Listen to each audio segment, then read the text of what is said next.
তবে আমাদের বিসমিল্লাহির রহমানির রহিম। আপনাদের মতো বড় বড় আলেমরা যদি এইখানে না বসে না, আমি যেখানে বসি এটা ঠিক মনে হয় না। দেখেন আসলে আলহামদুলিল্লাহ ওয়াসসালাতু ওয়াসসালামু আলা রাসূলিল্লাহ আম্মা বা'দ। باب قول الله تعالى وما أوتيتم من العلم إلا قليلا. وبه قال حدثنا قيس بن حفص قال حدثنا عبد الواحد قال حدثنا الأعمش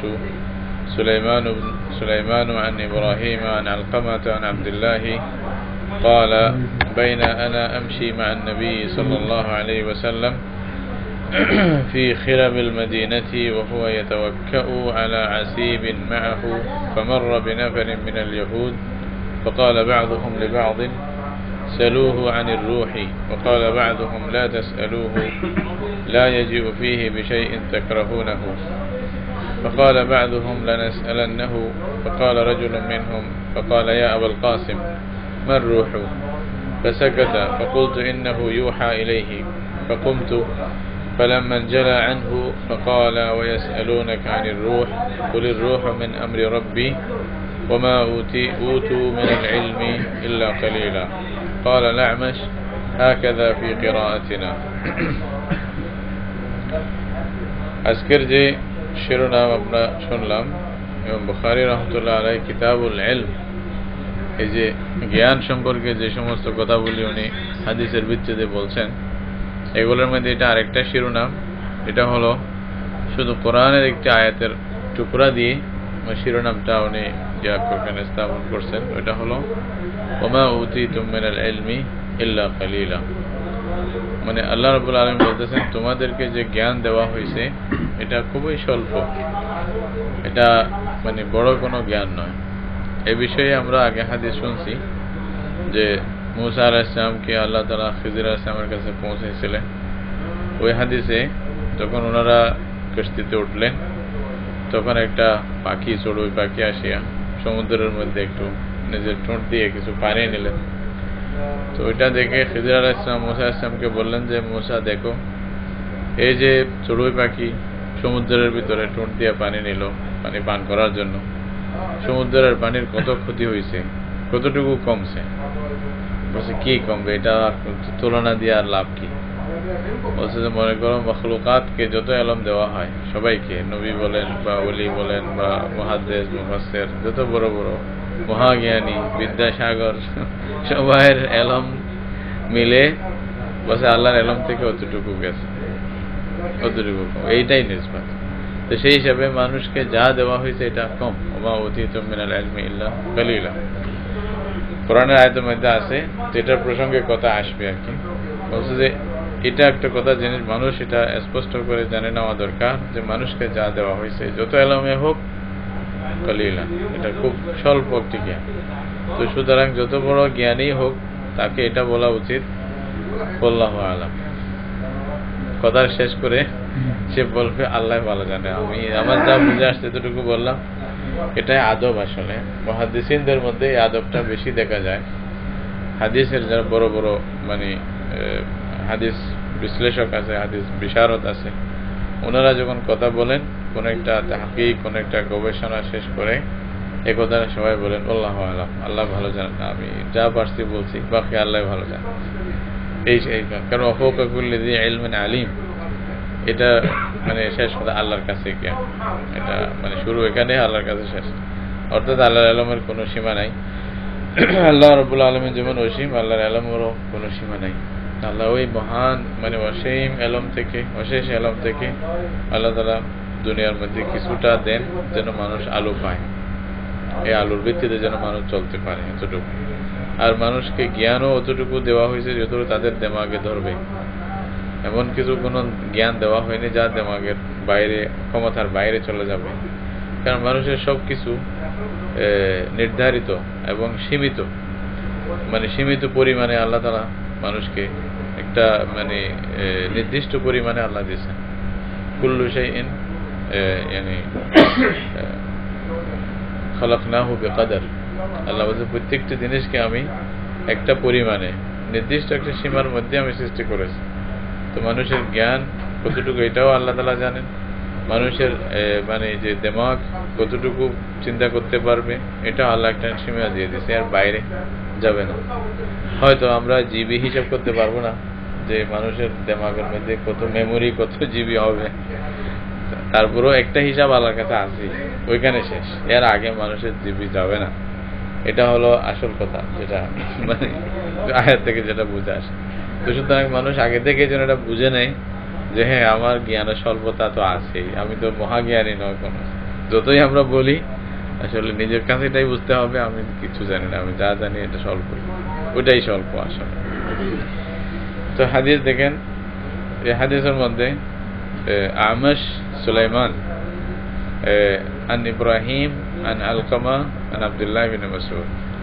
আমাশ যেটা বলতেছেন এটা ইমাম আবু হানিফা রাহমাতুল্লাহ আলাইহির উস্তাদদের মধ্যে একজন। তো উনি ইব্রাহিম নাখাই থেকে হাদিস বর্ণনা করছেন, উনি আলকামা ইবনে মাসউদ থেকে, আব্দুল্লাহ ইবনে মাসউদ থেকে। তো এই যে এটা ইব্রাহিম আন আলকামা আন আব্দুল্লাহ ইবনে মাসউদ, এটা হানাফি সনদের মধ্যে এটা প্রায় পাবেন আপনি। আবু হানিফা আন হাম্মাদ আন ইব্রাহিম আন আলকামা আন আব্দুল্লাহ ইবনে মাসউদ, এই সনদটা এটাকে আসাহুল আসানিদের মধ্যে আসে। তো বুখারীতে দেখেন কয়েকটা একেবারে লাগাতার ওরাই আমাশের জায়গায় হয়তো হাম্মাদ ইবনে আবি সুলাইমান আছে, আবু হানিফা মানে শাইখদের মধ্যে আর কি এই দরজার। সুবহানাল আব্দুল্লাহ ইবনে মাসউদ রাদিয়াল্লাহু তাআলা আনহু থেকে হাদিসটি বর্ণিত। এরা আবার সবাই কুফি, এই যে আব্দুল্লাহ ইবনে মাসউদ, আলকামা, ইব্রাহিম, আমাশ প্রায় সবাই কুফি, মানে এটা একটা সনদের বৈশিষ্ট্যের মধ্যে আসে আর কি। তো বলতেছে আব্দুল্লাহ ইবনে মাসউদ রাদিয়াল্লাহু আনহু বলতেছেন, বাইনা আনা আমশি মা নবী সাল্লাল্লাহু আলাইহি ওয়াসাল্লাম, বলছে আমি একবার রাসূলুল্লাহ সাল্লাল্লাহু আলাইহি ওয়াসাল্লামের সাথে চলা শুরু করছি, ফি খিরাবিল মদিনা। খিরাব বলে খিরবাতুনের জামা খিরাব, অর্থাৎ ওয়রান জায়গা, এটা দিদ্দুল আমির, যে জায়গা আবাদ না অনাবাদ। অনাবাদ কতগুলি জায়গার মধ্যে রাসূলুল্লাহ সাল্লাল্লাহু আলাইহি ওয়াসাল্লামের সাথে আমি একবার রওনা দিলাম, মানে মনে করেন বালুর ময়দান এরকম, বা কিছু জঙ্গল টঙ্গল আছে এরকম। জঙ্গল মানে আবার এখানে আমরা জঙ্গল বলতে তো গাছপালা মনে করি, তো উর্দুতে যে জঙ্গল বলে আসলে শব্দটা, ওইটা কিন্তু গাছপালা যে মানে একেবারে ভর্তি এটাকে বলা হয় না, খালি দুদু ময়দান এটাকেও জঙ্গল বলে, ওয়রান অনাবাদী এটাকেও বলা, এরকম আর। তো বলতেছে আমি রাসূলুল্লাহ সাল্লাল্লাহু আলাইহি ওয়াসাল্লামের সাথে যাইতেছিলাম, ও ইয়াতাওয়াক্কাউ আলা আসিবিন মাহু, রাসূলুল্লাহ সাল্লাল্লাহু ঠেক লাগাইতেছিলেন একটা লাঠির উপরে, খেজুর গাছের থেকে একটা লাঠি নিয়েছেন, ওইটার উপরে একটু একটু ঠেক লাগাইতেছেন, যেটা রাসূলুল্লাহ সাল্লাল্লাহু আলাইহি ওয়াসাল্লামের সাথে ছিল। তাহলে ফামাররা বিনাফারিন মিনাল ইয়াহুদ, তখন রাসূলুল্লাহ সাল্লাল্লাহু আলাইহি ওয়াসাল্লাম যাইতে গিয়ে ইহুদিদের একটি গ্রুপের কাছে গেলেন, মানে যাচ্ছেন, আমরা দুজন যাচ্ছি, আমিও রাসূলুল্লাহ সাল্লাল্লাহু আলাইহি ওয়াসাল্লামের সাথে যাচ্ছি। তো ইহুদিদের একটা গ্রুপ আমাদের সামনে আসলো, আসার পরে বলছে ফাকালা বা'দুহুম লিবা'দ, ইহুদিরা একে অপরকে বলতে লাগলো সালুহু আনির রূহ, বলছে যে এক কাজ করো, মুহাম্মদ সাল্লাল্লাহু আলাইহি ওয়াসাল্লাম ওনাকে রূহ সম্পর্কে জিজ্ঞাসা করো। বলছে উনি নবী কিনা এটা খবর হয়ে যাবে, রূহ সম্পর্কে জিজ্ঞাসা করো। ফাকালা বা'দুহুম লা তাসআলু, আবার কেউ কেউ বলছে না না জিজ্ঞাসা করার দরকার নেই, কারণ বলছে যে লা ইয়াজিউ ফিহি বিশাইইন তাকরাহুনাহু, কারণ উনি এমন কোন জিনিস বলবে না যেটা তোমাদের অপছন্দ হবে, এটা যেটা বলবে এটা তোমাদেরও পছন্দ হইতে পারে, জিজ্ঞাসা করে লাভ নাই, ওইদিকে আকৃষ্ট হয়ে যাবে, এটা উদ্দেশ্য, এটাই আর কি, জিজ্ঞাসাই করিও না। ফাকালা বা'দুহুম লানাসআলান্নাহু, কে বলছে না না জিজ্ঞাসা করেই দেখবো, আজকে কি হয়েছে, আজকে সুযোগ পাইছি জিজ্ঞাসা করি। তো ফাকামা রাজুলুম মিনহুম, ইহুদিদের একজন কাছে আসলো রাসূলুল্লাহ সাল্লাল্লাহু আলাইহি ওয়াসাল্লামের, ফাকালা ইয়া আবুল কাসিম। তো ইহুদি হইল আরবিদের মধ্যে একটা এরকম আদব, নাম ধরে মানে স্বাভাবিক যারা মুহাজ্জব সভ্যতা যাদের মধ্যে ছিল, কিছুটা মানে যারা পাইছে মানে ছোঁয়া পাইছে, ওরা এভাবে ডাইরেক্ট বলতো না, ওই যে ছেলের নামে মেয়ের নামে যেটাই হোক একটা কুনিয়ত দিয়া বলতেন আর কি। এখনো এখানেও বাহরাইনও আপনারা দেখবেন ওই প্রথাটাই তাদের মধ্যে আছে, তাই না? আবু আনাস, আবু জাফর, এইভাবে মানে কথা বলবে, ডাইরেক্ট নাম বলে না, খুব কম। বু ইব্রাহিম, বু আহমদ, বু মোহাম্মদ এরকম বলবে, এদের একটা মানে সুন্দর নিয়ম, একটা আদব ভালো। তো ওরা বলছে ইয়া আবুল কাসিম, রাসূলুল্লাহ সাল্লাল্লাহু আলাইহি ওয়াসাল্লামের মানে ছেলে, প্রথম ছেলে ছিলেন কাসিম রাদিয়াল্লাহু তাআলা আনহু, ওনার দিকে নিসবত করে সবাই আবুল কাসিম বলতো, ছোটকালে মারা গেছিলেন। তো বলছে হে আবুল কাসিম, রাসূলুল্লাহ সাল্লাল্লাহু আলাইহি ওয়াসাল্লামকে বলতেছেন মার রূহু, রূহ কাকে বলে, মানে রূহের ব্যাপারে বলেন, অর্থাৎ রূহের হাকিকত কি, রূহের বাস্তবতা কি, রূহ সম্পর্কে আমাদের কিছু জ্ঞান দেন, এটা কি। ফাসাকাতা, রাসূলুল্লাহ সাল্লাল্লাহু আলাইহি ওয়াসাল্লাম চুপ থাকলেন। তাহলে এখানে বোঝা গেল নবী কিন্তু রূহ সম্পর্কে যখন প্রশ্ন করছে কোনো উত্তর দিচ্ছেন না, আর উনি আসলে দিতেও পারেন না যতক্ষণ আল্লাহ বলবেন না, ঠিক না? কারণ উনি তো যা বলবেন কার থেকেই বলবেন, আল্লাহ রাব্বুল আলামিন থেকে নিয়েই বলবেন। তো কোরআন বলছে মা ইয়ানতিকু আনিল হাওয়া ইন হুয়া ইল্লা ওয়াহয়ুন ইউহা। এখান থেকে দুনিয়ার যত বড় আলেমই হোক তাদেরকে শিক্ষা নেওয়া উচিত যে অনেক বিষয় থাকবে যেখানে চুপ থাকতে হবে, অনেক বিষয় থাকবে যেখানে লা আদরিও বলতে হবে সোজা। ইমাম আবু হানিফা রাহমাতুল্লাহর মতো মানুষ, ইমাম মালিকের মতো মানুষ, ইমাম শাফিঈ আর বড় বড় ইমাম, লা আদরি, জানি না, সোজা বলতেছে আমি, আমার জানা নাই এটা। তো এটাতে লজ্জা করতে নাই, কারণ এটাতে যদি লজ্জা করেন তাহলে কি মন গড়া ফতোয়া দিবেন, তখন শরীয়তের ব্যাপারে যা ইচ্ছা তা বলবেন, এটা বড় মারাত্মক মহাপাপ। এটা দিনকে আমরা যদি দিন মনে করি, এটা আমার নিজের একটা স্ট্যাটাস বা মান সম্মানের ব্যাপার মনে না করি, তাইলে আমার বলতে লজ্জা হবে না, আরে ভাই দিনের ব্যাপার আমি যতটুকু পারছি জানছি, এটা আমার জানা নাই। অনেক সময় এরকমও হতে পারে বড় মুহাদ্দিস বড় আলেম ছোট একটা বিষয় হয়তো জেহেনে নাই, তাই না? হয়তো মুহাদ্দিসিনদের মধ্যে অনেকে আছে যারা এই যে শরাইতুস সালাহ, নামাজের শর্ত কি, এক একটা একেবারে অনেক নিপুণতার সাথে ব্যাখ্যা করবে আপনাকে, এক একটা বিষয়টার দলিল কি, পক্ষের বিপক্ষের এই সব যুক্তি তর্ক আপনার সামনে খাড়া করবে। আপনি যদি বলেন যে নম্বর ওয়ার একটু বলেন, তো হয়তো উনি বলতে পারবেন। অথচ নুরানি মাদ্রাসা একজন বাচ্চাকে বলেন, ফরফর করে বলে দেবেন। তো এটা আসলে কোনো এরকম না মনে করা উচিত। অনেক সময় যেখানে নাও থাকতে পারে, হ্যাঁ একটা একটা কবে হিসাব করবো আমি, এগুলো হিসাব করতে কে গেছে, এগুলো আর কি। তো এটা একটু মানুষ বোঝা দরকার যে আসলে পরিস্থিতিটা কি। যদি যা বলেন এত বড় আলেম আদি শর্তই বলতে পারলো না, আসলে উনি তো এটার পিছনে মেহনত করেন নাই, উনি তো আরো বড় কিছুর পিছনে মেহনত করছেন। আর এটা হয়তো 2 মিনিটে খেয়াল করলে বলতে পারবে, এটা কোনো বিষয় না, হয়তো তখন মনে নাও থাকতে পারে, এটা অসম্ভব না। রাসূলুল্লাহ সাল্লাল্লাহু আলাইহি ওয়াসাল্লাম এখানে ফাসাকাতা। তো হযরত আব্দুল্লাহ ইবনে মাসউদ রাদিয়াল্লাহু বললেন যে আমি মনে করলাম, ফাকুলতু ইন্নাহু ইউহা ইলাইহি, তো রাসূলুল্লাহ সাল্লাল্লাহু আলাইহি ওয়াসাল্লাম চুপ থাকা মানে ওনার কাছে আল্লাহর পক্ষ থেকে ওহী আসতেছে হয়তো। বলছে যে ফাকুমতু, যখন এই অবস্থা দেখলাম আমি একটু উঠে বাইরে মানে একটু দূরে সরে গেলাম। ফালাম্মা ইনজালা আনহু, ইনজালা আনহু মানে ওই অবস্থাটা যখন দূরীভূত হলো, ওইটা যখন চলে গেল, তারপর রাসূলুল্লাহ সাল্লাল্লাহু আলাইহি ওয়াসাল্লাম স্বাভাবিক অবস্থায় ফিরে আসলেন যখন, ফাকালা, তখন রাসূলুল্লাহ সাল্লাল্লাহু আলাইহি ওয়াসাল্লাম বললেন যে ওয়ায়াসআলুনাকা আনির রূহ কুলির রূহু মিন আমরি রাব্বি ওয়া মা উতু মিনাল ইলমি ইল্লা কালিলা। যারা হাফেজ আছে তাদের শুনতে আরেক রকম লাগবে না, ওয়া মা উতু বলতেছে এই জন্য, অথচ কোরআনে আমরা যা পড়ছি ওয়া মা উতিতুম, তাই না, এখানে উতু বলতেছে। তো বলছে তোমার আপনাকে এরা রূহ সম্পর্কে জিজ্ঞাসা করবে, আপনি বলে দেন যে রূহ এটা আল্লাহর আদেশ, আর কোনো জবাব নেই। বলে রূহ মিন আমরি রাব্বি, এটা আমার প্রভুর আদেশ। এখন ওই আদেশ কি, যেটা আমরা বাস্তবতা হাকিকত আমরা জানি না, কি আছে কি নাই, রূহ জিনিসটাই বা কি, এটা কিরকম একটা শরীর আছে নাই, কি আছে, এটা বাতাস নাকি, এগুলো আমরা খালি অনুমান করতে পারি, কিন্তু বাস্তবতা আমরা কিচ্ছু বলতে পারবো না। এটা আল্লাহর আদেশ মনে করো। জাস্ট মনে করেন যে মানুষের শরীরগুলা কোথাও কোথাও এই যে লাইট ফিট করা হয়েছে না, কারেন্টের লাইট ফিট করা হয়েছে, যে একটা মেইন মানে হেডকোয়ার্টার আছে বা মানে পাওয়ার হাউস আছে, যদিও বা মানে এরকম এই লাইটটা যতক্ষণ পর্যন্ত পাওয়ার হাউসের সাথে লাইন হবে না এটার সাথে, ততক্ষণ জ্বলবে না, আলো আসবে না। এটা যেন জীবিত মানে মৃত একটা মানে ঢাঁচা আর কি, এটা শরীর। তো যখনই আপনি পাওয়ার হাউসের সাথে লাইন দিবেন, সাথে সাথে কত মানে কিলোমিটার বেগে হঠাৎ করে জ্বলে উঠবে, মানে এটার মধ্যে সজীব হয়ে যাবে, যেন এটাই মেসাল আর কি। সেভাবে তা আল্লাহ রাব্বুল আলামিনের কন্ট্রোলে আছে, মানে মানুষের অন্তর, মানুষের রূহ, এসে সবকিছু আল্লাহর কন্ট্রোলে। আল্লাহ যখন ইচ্ছা দিবেন, যখন ইচ্ছা নিবেন।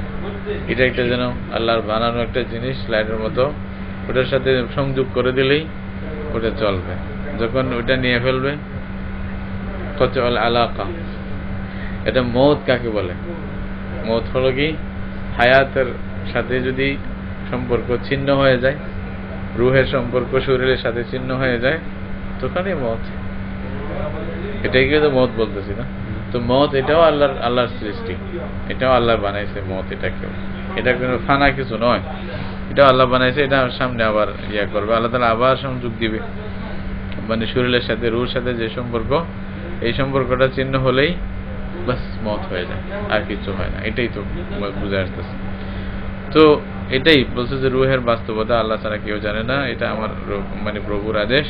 সাথে সাথে ওমা উতু মিনাল ইলমি ইল্লা কালিলা, তাদেরকে জ্ঞান বেশি দেওয়া হয় নাই, যা দেওয়া হয়েছে খুবই স্বল্প। অর্থাৎ রূহ সম্পর্কে সবকিছু বিস্তারিত জানা তোমাদের দিমাগের বাহিরে, এটা তোমাদের কন্ট্রোলের বাহিরে। তোমাদের যে পরিধি, দিমাগের ব্রেইনের যে পরিধি, বুঝের যে পরিধি, এটার বাহিরের জিনিস। তোমরা এটা নিয়ে চিন্তা করো না, দিমাগ ফেটে যাবে, বুঝবে না। তো সোজা কথা আর কি। তাহলে সব জায়গায় দিমাগ চালাইলে হয় না, সবকিছু বুঝতে চাইলে হবে না। অনেক কিছু এখানে সিলিন্ডার করতে হবে, আমার না সাল্লাম না। সোজা আল্লাহ সম্পর্কে অনেক সময় নাউজুবিল্লাহ বিভিন্ন প্রশ্ন আসে। তো শয়তান আসিয়া হয়তো বলতে পারে এটা আল্লাহ সৃষ্টি করছে, এটা আল্লাহ সৃষ্টি করছে, ওইটা করছে, এইটা কে সৃষ্টি করছে, আল্লাহকে কে সৃষ্টি করলো, হয়তো এরকম প্রশ্ন হয়তো কেউ মনে আসতে পারে। তখন কি বলবেন? রাসূলুল্লাহ সাল্লাল্লাহু আলাইহি ওয়াসাল্লাম কুল আমানতু বিল্লাহ, এরকম কোন কথা আসলে সাথে সাথে বলবেন যে আমানতু বিল্লাহ, তারপরে মানে আমি আল্লাহর উপর ঈমান আনলাম, আল্লাহ আমাকে মানে ইয়া করে দাও, ক্ষমা করে দাও। বাস, ওইখানে আর আগে যাওয়ার কোনো দরকার নেই। ওইখানে স্টপ। আগে চিন্তা করলে তোমার জন্য ক্ষতি, তুমি আর যাবে না, এখানে চুপ হয়ে যাও। এটাই মানুষ নিজেকে নিজে বুঝলেই হয়ে যায়। তাহলে এই হাদিস দ্বারা স্পষ্ট বোঝা গেল মানুষকে যে জ্ঞান দেওয়া হয়েছে এই জ্ঞান অতি স্বল্প, এই জ্ঞানের কোনো গর্ব করতে নাই, এটা আল্লাহর দেওয়া দান। এক তো নিজের না, আর যা আল্লাহ থেকে পাইছে তাও স্বল্প। এই স্বল্প জ্ঞানকে ভাগ করলে আমার ভাগে কতই পড়বে, এইখানেই কথার কথা। ফর এক্সাম্পল বলছিলাম ওই যে আমাদের বাংলাদেশেই বলেন বা আরবিরা তো আছেই, বাংলাদেশের একজন খালি বড় আলেমের কথা বলছিলাম কোথাও, শামসুল হক ফরিদপুরি রহমতুল্লাহ আলাইহি, কত বড় একজন আলেম, মানে মুফাসসিরে কোরআন হাদিস মানে সব কিছুর সম্পর্কে জ্ঞান ছিল বেশি। উনি যে তাফসীর লিখছেন 16,000 পৃষ্ঠা বলতেছে, ওইটা তাফসীর এখনো আছে লেখা, ওনার হাতের লেখা, মানে ইয়া হাক্কানি তাফসীর নামটা। এই হাক্কানি তাফসীর এটা 16,000 পৃষ্ঠা হাতে লেখছে। তো 16,000 পৃষ্ঠার মধ্যে দেখেন কি যে মানে কি আল্লাহ তাআলা জ্ঞান দিয়েছে। আপনি যদি 16,000 পৃষ্ঠার মধ্যে এক ভলিউম 500 পৃষ্ঠা করে এক ভলিউমও বানান, 500 পৃষ্ঠার এক ভলিউম বানান, তাহলে এই যে মনে করেন এই কিতাবটাও প্রায় 600-700 পৃষ্ঠা মনে হয়, 700 পৃষ্ঠা, তাই না? তো এটার একটু করে এটা এত বড় হবে, এত বড় হয়ে যাবে, তাই না? এত বড় এক এক খণ্ড যদি আপনি মানে 500 পৃষ্ঠার একটা ভলিউম করলে কয় ভলিউম হবে? 32 ভলিউম হবে। ওইখান থেকে রাখলে এখানে আসবে একজন মানুষ বাংলাদেশি, অনেকে চিনে, অনেকে জানে, অনেকে দেখছেও হয়তো ওনাকে, বেশি দিন হচ্ছে না, তাই না? এই যে ঢাকাতে ছিলেন, লালবাগে আলেমরা ইন্তেকাল করছেন, হ্যাঁ এখন ইন্তেকাল করছেন, অনেক আগে ইন্তেকাল করছেন, আমরা নাম শুনছি, আমি তো দেখি নাই। তাহলে কি খেদমত আল্লাহ রাব্বুল আলামিন মানে আল্লাহর বান্দাদের মাধ্যমে করছে। আর এটা শুধু একটা কাজ না তো, এছাড়া উনি কত কিছু কাজ করছেন।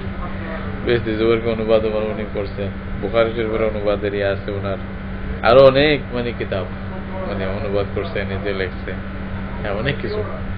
তাহলে ওদের এলমের সামনে আমাদের এলমে বা কি, বা এরকম আরো বড় বড় মুহাদ্দিসদের কথা যদি শোনেন, এই যে মুহাদ্দিসটা উনি এই মানে বুখারী শরীফের যে ব্যাখ্যাটা লিখছেন, এটা একেবারে না হইলেও মানে বড় বড় 10-20 খণ্ড কাছাবে, বুঝলেন না?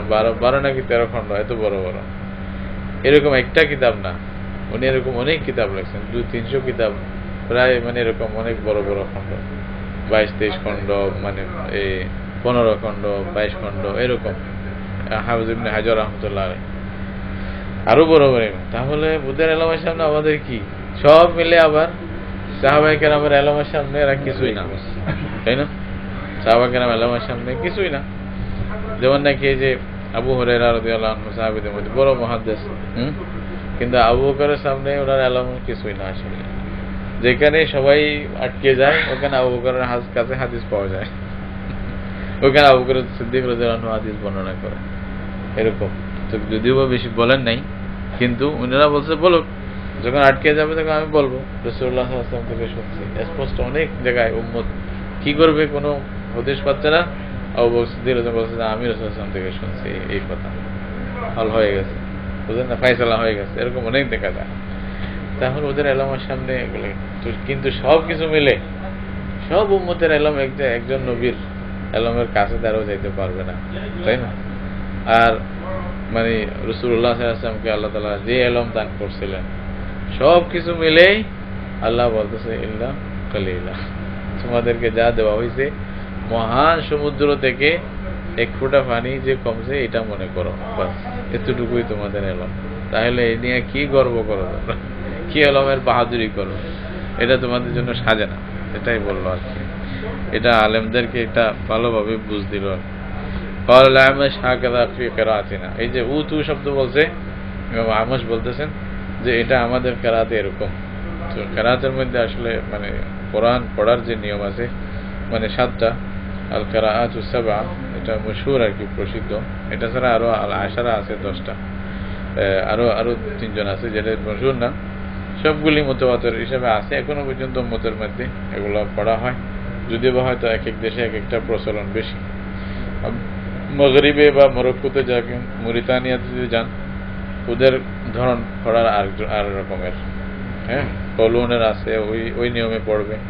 যারা ইলমুল কেরাত নিয়ে একটু পড়াশোনা করে তারা এই বিষয়গুলো জানে নাকি, শাতিবিয়া বা একসাথে বলা যারা কেরাতের মাহের, তো বলা হয় 7 কারি 14 রাবি, এটা মশহুর কথা আর কি। প্রত্যেকটা কারি থেকে দুজন রাবি এটা রিওয়ায়াত করছে। আমরা যেটা পড়ি এটা হলো হাফসের রিওয়ায়াত, কেরাত হাফস মানে আন আসিম, এইভাবেই আমরা মানে পড়ি। বাকি এছাড়াও যতগুলি রিওয়ায়াত আছে সবগুলি ঠিক। তবে আপনি এটা মনে করেন না যে পুরো কোরআনটাই কি উল্টা পড়ে, তাইলে এরকম নয় আসলে, হয়তো 2-1টা শব্দের মধ্যে চেঞ্জ আছে। কথা একজনের কেরাতের মধ্যে হুম আছে, আর একজনের কেরাতের মধ্যে ওই মিমের সাথে একটা ওয়া লাগাবে, হুমু, এটা হলো পার্থক্য। তাহলে হুম একজনে পড়লো, আরেকজনের মধ্যে হুমু হলো, এতটুকু পার্থক্য, বাকি আর কিছু নয়। এরকম সব জায়গায় না, কিছু কিছু জায়গায়, যেমন নাকি উতিতুম, এটা হাফসের রিওয়ায়াত। তারপরে আমস যেটা বলতেছেন আর কি, আরেকজনের রিওয়ায়াত হলো উতু, এটা এভাবে পড়ছে। এভাবে কিছু ফরক, বেশি না, যেটাকে মানুষ হয়তো অন্য কোনো ধারণা যেন না দেয়। কোরআন 7 রকম, কোরআন মানে আসলে একটাই, এটাকে পড়ার ধরন হয়তো ভিন্ন, 7 ধরনের আছে আর কি। হ্যাঁ, হযরত ওমর ইবনে খাত্তাব রাদিয়াল্লাহু তাআলা আনহু এক সময়, ওয়ালাইকুম আসসালাম, হযরত ওমর রাদিয়াল্লাহু তাআলা আনহু এক সময় কি করছিলেন যে একজন লোক, মানে সাহাবীদের একজনকে একেবারে হাতে ধরে টানিয়া রাসূলুল্লাহ সাল্লাল্লাহু আলাইহি ওয়াসাল্লামের কাছে নিয়ে আসছে।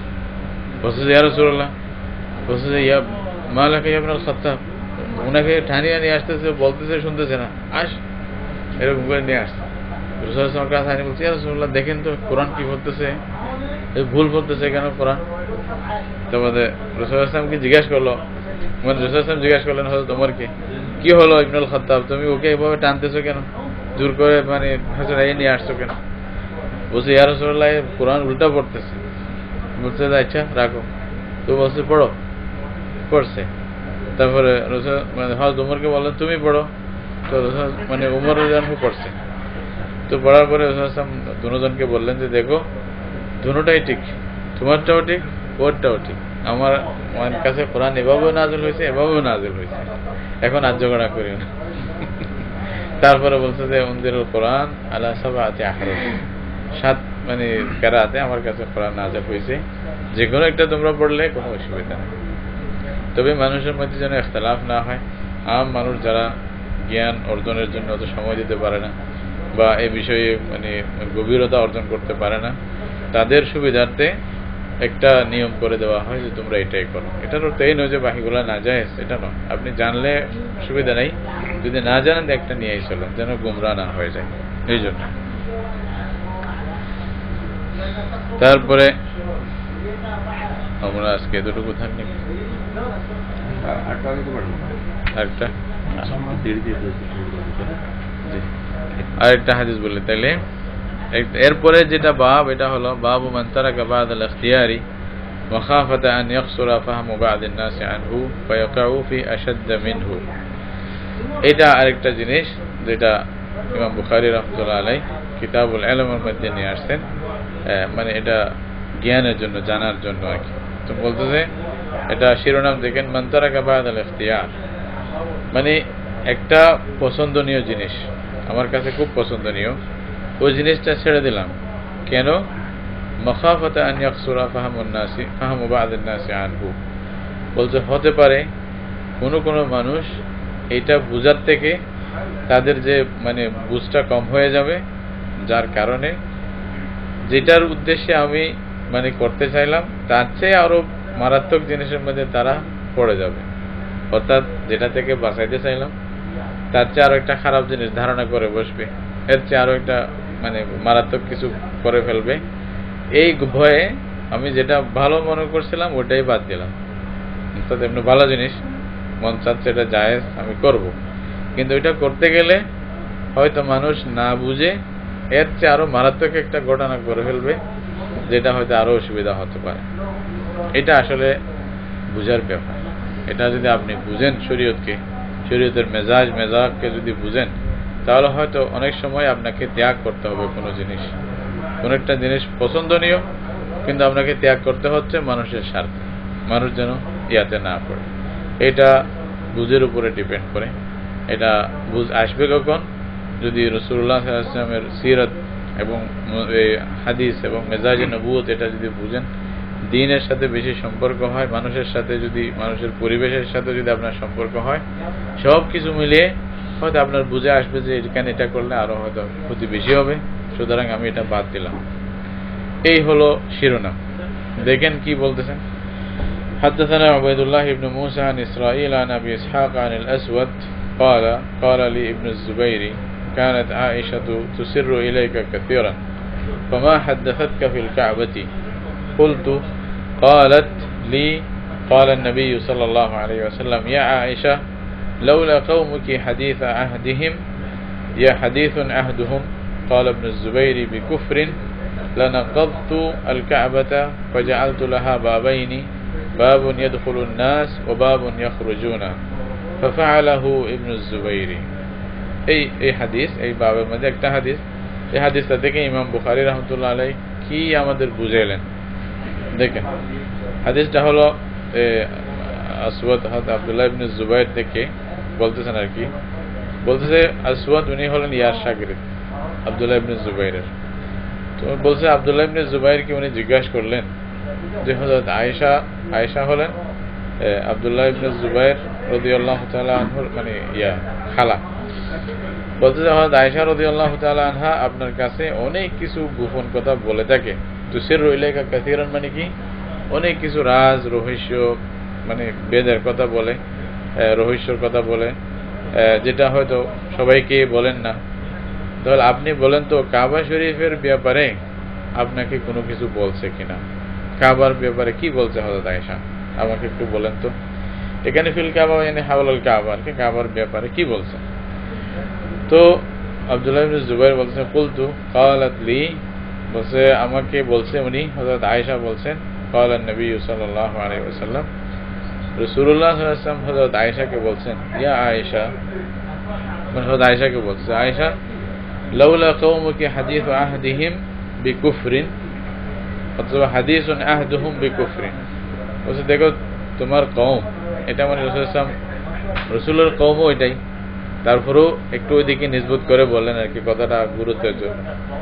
বলছে আয়েশা তোমার কওম মানে কুরাইশ, মক্কার যারা কুরাইশ ছিল কাফেররা, বলছে এদের পরে যারা মুসলমান হয়েছে, এটা ফতে মক্কার পরের ঘটনা।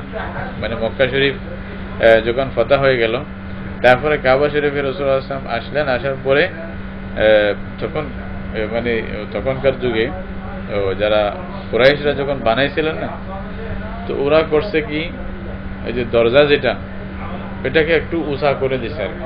মানুষের স্বাভাবিক যেটা দরজা করে হাঁটিয়ে যাওয়ার জন্য সেভাবে করে নাই, তারা পানি হয়ে যায় নিচে। এই জন্য আল্লাহর ঘরে ঢোকার জন্য যে দরজা, এটা বর্তমান যখন দেখতেছেন সেভাবে একটু উঁচা করে দরজাটা দিয়েছিল, একটু উপরে দরজা, তারপর ওখানে গিয়া ঢুকতে হয়, এরকম অবস্থা। তো ওইটা একটু বেখাপ্পা মনে হচ্ছে। তো উদ্দেশ্য ছিল ওটা ভাঙ্গিয়া যদি সুন্দর করে বানাইতো। এখন রাসূলুল্লাহ সাল্লাল্লাহু আলাইহি ওয়াসাল্লাম যেহেতু মানে মুসলমানদের মানে আমির, মুসলমানদের নবী এবং মানে শাসক সবকিছু, তো এখন মানে ফতে মক্কা বিজয়ের পরে রাসূল সাল্লাল্লাহু আলাইহি ওয়াসাল্লাম এটা করতে পারতেন। এটা একটা নিয়ম ছিল, কোন একজন আমির কোন একজন রাষ্ট্রনায়ক করতে পারে, নতুনভাবে বানাইতে পারে। রাসূলুল্লাহ সাল্লাল্লাহু আলাইহি ওয়াসাল্লাম বললেন যে যদি তোমার এই যে কওম, এদের যদি কুফরের সাথে মানে সম্পর্কটা কাছাকাছি না হতো, এরা যদি মনে করো অনেক দিনের পুরান মুসলমান হতো, তাহলে আমি এই কাজটা করতাম। কিন্তু এটা আমার মন চাইছিল কাবা শরীফকে ভাঙ্গিয়ে সুন্দরভাবে বানাইতাম। বলতেছে কি করতেন, লানাকাসতুল কাবা, তাহলে আমি কাবা শরীফকে ভাঙ্গিয়ে ফেলতাম, ভাঙ্গিয়ে মানে বর্তমান যে মানে ঘরটা আছে ওটা আর কি, ফাজআলতুলাহা বাবাইনি, এটা দুইটা দরজা করতাম, এক দরজা দিয়ে মানুষ ঢুকতো আর এক দরজা দিয়ে মানুষ বের হতো, তাহলে মানুষের সাথে ধাক্কাধাক্কি হতো না। তো রাসূল সাল্লাল্লাহু আলাইহি ওয়াসাল্লাম মানে এখানেও কত চিন্তা করছেন। তাহলে এটা হলো ইখতিয়ার ছিল কি রাসূল সাল্লাল্লাহু আলাইহি ওয়াসাল্লামের, এটা পছন্দ ছিল যে কাবা শরীফের দুইটা দরজা করবে, এক দরজা দিয়ে মানুষ প্রবেশ করবে আর এক দরজা দিয়ে মানুষ বের হবে। এটা হলো একটা ইখতিয়ার ছিল রাসূল সাল্লাল্লাহু আলাইহি ওয়াসাল্লামের, এটা পছন্দ ছিল। কিন্তু এই পছন্দ কাজটা উনি ত্যাগ করছেন, করেন নাই। কেন করেন নাই? বলছে যে এই ভয়ে যে যারা মানুষের বুঝ কম, স্বল্প বুঝের মানুষ, এরা না বুঝে আরেকটা হয়তো ভুল করে বসবে, আরেকটা ভুল করে মারাত্মক ভুল করবে, যেটা মানে এটা করার মধ্যে যেটা মানে আশঙ্কা ছিল না তার চেয়ে বড় আশঙ্কা হইতে পারে। এই জন্য আমি মানুষকে এই আশঙ্কা থেকে বাঁচানোর জন্যই আমি আমার ইচ্ছা যেটা ছিল এটাকে ত্যাগ করলাম। মন চাইতেছিল সুন্দর করে বানাই, কিন্তু মানুষ না বুঝে হয়তো উল্টা কিছু বলে দিবে, নবীর উপরে বলবে, তখন কাফের হয়ে যাবে, আল্লাহ না করুক, তখন অমুসলিম হয়ে যাবে, এটাও সম্ভাবনা থাকতে পারে। বলছে এই ভয়ে আমি এটা করি নাই। এই বই তাহলে বোঝা গেল আপনি দাওয়াত দিতে গিয়ে বা মানুষের সাথে মুআমালা করতে গিয়ে এভাবেই মানে বোঝাতে হবে যেন মানুষ তার চেয়ে বড় একটা কুফরি, বড় একটা অন্যায় কাজ, বড় একটা খারাপ কাজে লিপ্ত না হয়ে যায় আপনার এই দাওয়াতের কারণে। এটা দেখতে হবে। এটাই ওলামায়ে কেরাম বলছেন যে মানে ফিতনা যেন না হয়ে যায়। আপনি নসিহত করতে যাচ্ছেন কিন্তু এমন ভাবে নসিহত করলেন যে অবস্থা কাইল হয়ে গেল। প্রথমে বেদাত ছিল, পরে শিরকে মানে মুবতালা হয়ে গেল সবাই, জিদে গিয়া বা একটা উল্টা করতে গিয়া। এই জন্য কেউ কেউ অনেকে এটা বলছে যে কেউ কোন একজন মানুষ যখন মারা যায় তখন তাকে যে তালকিন যে করবেন ইয়ার মানে কালিমা, হ্যাঁ, লাকিনু মাউতাকুম লা ইলাহা ইল্লাল্লাহ আছে, যে লা ইলাহা ইল্লাল্লাহ বলতে বলেন। তো বলতেছে ওনাকে বারবার আদেশ করে বিরক্ত করবেন না, হর হর হর এটা বলিয়েন না, কারণ উনি কোন অবস্থায় আছে কি জানি। যদি পড়বো না বলে দেয় তাহলে তো বেঈমান হয়ে যাবে, কাফের হয়ে যাবে, তাই না? এর চেয়ে আরো মারাত্মক হবে। তো তখন কি বলবেন? বলে যে তখন বলতে হবে যে ওর কাছে গিয়ে নিজে নিজে পড়েন, স্মরণ করাই দেন, তো মনে আসলে সে নিজে পড়বে। এটা মানে সুন্দর নিয়ম আর কি, একটা অবস্থা হিসাবে বোঝার জন্য। যারা যদি জানা থাকে তাদেরকে বলতে পারেন, অসুবিধা নেই। তো সেই হিসাবে আপনি যখন এরকম বিশেষভাবে নাহি আনিল মুনকার করতে যাবেন, কোন একটা অন্যায়কে, হ্যাঁ, খারাপ জিনিসকে যদি বাধা দিতে যান, তাহলে ওটা আগে চিন্তা করতে হবে যে আমি আজকে রেডিও ভেঙে ফেললাম, কালকে টেলিভিশন আসবে নাকি, এটা আগে চিন্তা করতে হবে, তাই না? এটা বুঝে চিনতে তারপরে পদক্ষেপ নেবেন যে আমার এটা এদেরকে আরো বড় গুনার দিকে কোনো নিয়ে যাচ্ছে নাকি, এটা আপনাকে চিন্তা করতে হবে। এটা চিন্তা করার পরে তারপরে পদক্ষেপ নেবেন। প্রয়োজনে যেটা আপনার জায়েজ ছিল, ইখতিয়ার ছিল, এটাকে ত্যাগ করতে হবে ওটার কারণে। এরকম অনেক আছে, রাসূলুল্লাহ সাল্লাল্লাহু আলাইহি ওয়াসাল্লাম উম্মতের উপরে আশঙ্কা হবে, অসুবিধা হবে ভয়ে ত্যাগ করছেন। মিসওয়াকের ব্যাপারে আছে, বলছে আমার মন চাচ্ছে মিসওয়াক ফরজ করে দিই, যদি আমার উম্মতের কষ্ট না হতো আমি এটাকে ফরজ করে দিতাম। হাদিসের মধ্যে আছে, হ্যাঁ, লাউলা আনা শাক্কা আলা উম্মতি লা আমারতুহুম বিসওয়াক ইনদা কুল্লি ওযু, এরকম আছে। বলছে যে আর যদি আমার উম্মতের ভয়ের মানে কষ্টের ভয় না হতো, আমি এশারের নামাজ রাতের মধ্যখানে গিয়া পড়ার জন্য আদেশ দিতাম, এরকম হাদিসের মধ্যে আছে। এরকম ভাবে বলছে যে আমার যদি উম্মতের উপর ফরজ হবে বলে এরকম ভয় না হতো আমি তারাবি পুরাই পড়তাম। এরকম মন চাচ্ছে কিন্তু ছেড়ে দিয়েছেন। হ্যাঁ, এরকম অনেক কিছু আছে। তার মন চাওয়া এটা আমাদের জন্য যথেষ্ট, আমাদের কাছে উত্তম হওয়ার জন্য। এই হাদিসটা থেকে আসলে মানে আপনি যদি ফিকহ, ইসলামী ফিকহ বের করতে যান, অনেক কিছু ফিকহ বের হয়। ফুকাহায়ে কেরাম এভাবে বুঝতে পারেন বিদায় সেভাবে করছে। তো রাসূলুল্লাহ সাল্লাল্লাহু আলাইহি ওয়াসাল্লাম নিজের ভাঙেন নাই, কুরাইশের যেরকম বেনা ছিল সেভাবেই রাখছেন, এবং হযরত আয়েশাকে এটা বলে দিয়েছেন যে আমার এরকম মন চাচ্ছিল কিন্তু আমি করলাম না, তোমার কম না বুঝে উল্টা করবে, হয়তো মানে তাদের বুঝ কম হওয়ার কারণে এটা করতে পারে। তাহলে মানুষের যে বুঝ পার্থক্য থাকে, সবার বুঝ যে এক না, এটাও হাদিস থেকে প্রমাণ হয়। সেম বুঝ সবার হবে না, কোনোদিনও হয় না এটা। হ্যাঁ, আল্লাহ রাব্বুল আলামিন এটা মানে মানুষের মধ্যে পার্থক্য রাখে, দিমাগের মধ্যে, বুঝের মধ্যে অনেক কিছু হয়। তাহলে সেই হিসাবে আমাদেরকে মুআমালা করতে হবে। কিন্তু হয়েছে কি, ফাফআলাহু ইবনু জুবাইর। ইবনু জুবাইর রাদিয়াল্লাহু তাআলা আনহু মক্কার মধ্যে কিছুদিন উনি মানে আলাদাভাবে, এটা যখন হযরত মুআবিয়া রাদিয়াল্লাহু আনহু ইন্তেকালের পরে ইয়াজিদের হাতে যখন বায়াত করলো অনেকে, তো কিছু কিছু সাহাবায়ে কেরামদের মধ্যে অনেকে বায়াত করেন নাই। যারা করেন নাই তাদের মধ্যে বিশিষ্ট যারা সাহাবীদের মধ্যে প্রসিদ্ধ আব্দুল্লাহ ইবনে মাসউদ, আব্দুল্লাহ ইবনে ওমর, আব্দুল্লাহ ইবনে আব্বাস, তারপরে হযরত হুসাইন রাদিয়াল্লাহু তাআলা, মানে এরা মানে কিছু লোক ছিলেন যারা বায়াত করেন নাই। আব্দুল্লাহ ইবনে ওমর ছিলেন না, আব্দুল্লাহ ইবনে ওমর, আব্দুল্লাহ ইবনে জুবাইর, হযরত হুসাইন রাদিয়াল্লাহু তাআলা, এই তিনজন বিশেষ করে খুব প্রসিদ্ধ, এরা বায়াত করছিলেন না। পরে হযরত হুসাইন রাদিয়াল্লাহু আনহুর ঘটনা তো লম্বা করে হয়েছে, আপনারা জানেন। তারপরে আব্দুল্লাহ ইবনে জুবাইর রাদিয়াল্লাহু আনহু আসে মানে মক্কাতে, উনি নিজের খেলাফতের মানে দাবি করছিলেন, এক হিসাবে উনি রাষ্ট্র প্রতিষ্ঠা করে ফেলছেন মক্কায়, বুঝলেন। তো মক্কায় এতে রাষ্ট্র প্রতিষ্ঠা করছেন বা কিছুদিন এরা খেলাফত ওনার হাতে বায়াত হয়েছে, তখনকার জমানার ঘটনা। উনি মক্কা শরীফকে এই হাদিস মতে, হযরত আয়েশার এই হাদিস মতে উনি পুরা ভেঙ্গে নতুন ভাবে ওইটা দরজা দিয়ে আবার ইয়া করছে, দুইটা দরজা দিছে, মানে নিচে করে একটা দরজা দিয়ে ঢুকবে আর একটা দিয়ে বের হবে, চলছে কিছুদিন। কিন্তু হাজ্জাজ ইবনে ইউসুফ যখন ওনার আদেশে, ওই যে পরে মানে এরা যখন মানে আব্দুল মালিক ইবনে মারওয়ান আর ওদের ইয়ার জমানায়, হাজ্জাজ ইবনে ইউসুফ তখন ওনার সাথে মোকাবেলা করলো এবং আব্দুল্লাহ ইবনে জুবাইর রাদিয়াল্লাহু আনহুকে শহীদ করে দিল। এবং মক্কার মধ্যে যে হামলা করছে না মিনজিনিক দিয়া, বা এটা কামানের মতো আর কি, ওটা কাবা শরীফের মানে একটা দিওয়ার হয়তো জ্বলে গিয়েছিল আর কি। হ্যাঁ, আগুন লাগাই দিয়েছিল কাবা শরীফের মধ্যে। তো তখন যখন এদেরকে আব্দুল্লাহ ইবনে জুবাইর রাদিয়াল্লাহু আনহু শহীদ হয়ে গেলেন, সাহাবীদের মধ্যে অনেকে শহীদ হয়ে গেল, ওরা আবার ফতেহ করে ফেললো, মক্কার মধ্যেও তাদের হুকুমত হয়ে গেল।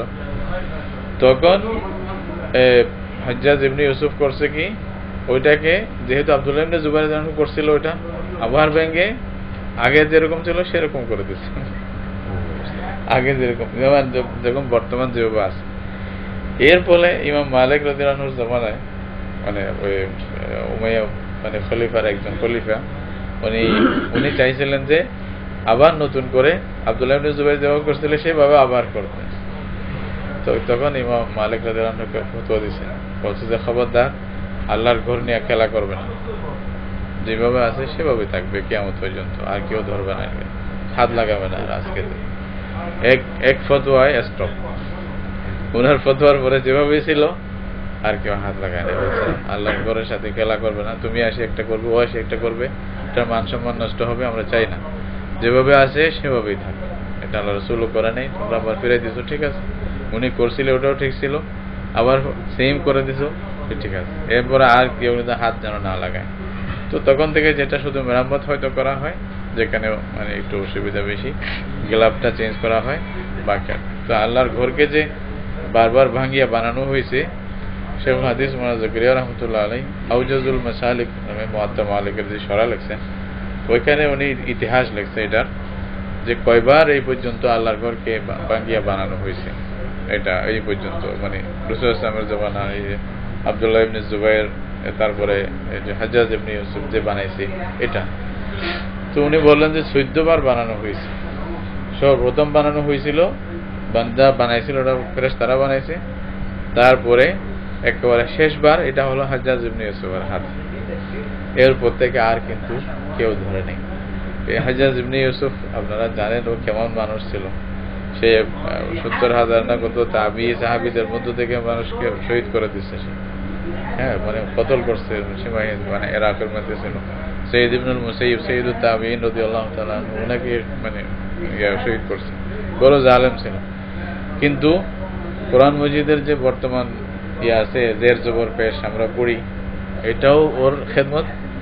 কাবা শরীফের বর্তমান বেনা, এটাও তার খেদমত। এটা আল্লাহর হুকুম। কি বলবেন? এই জন্য অনেক বিষয় আছে যেভাবে আপনি খোলাখুলি কিছু ফতোয়া দিতে পারবেন না, এটা স্পষ্ট করে চুপ থাকতে হয়। আল্লাহু আলাম। এটা আল্লাহু আলাম। আল্লাহ তাআলা কবুল করুন। আল্লাহ রাব্বুল আলামিন আমাদেরকে বোঝার জন্য আমার জন্য তৌফিক দান করুন। ওয়া আখিরু দাওয়ানা আলহামদুলিল্লাহ। জাযাকুমুল্লাহু খাইরান। আসসালামু আলাইকুম।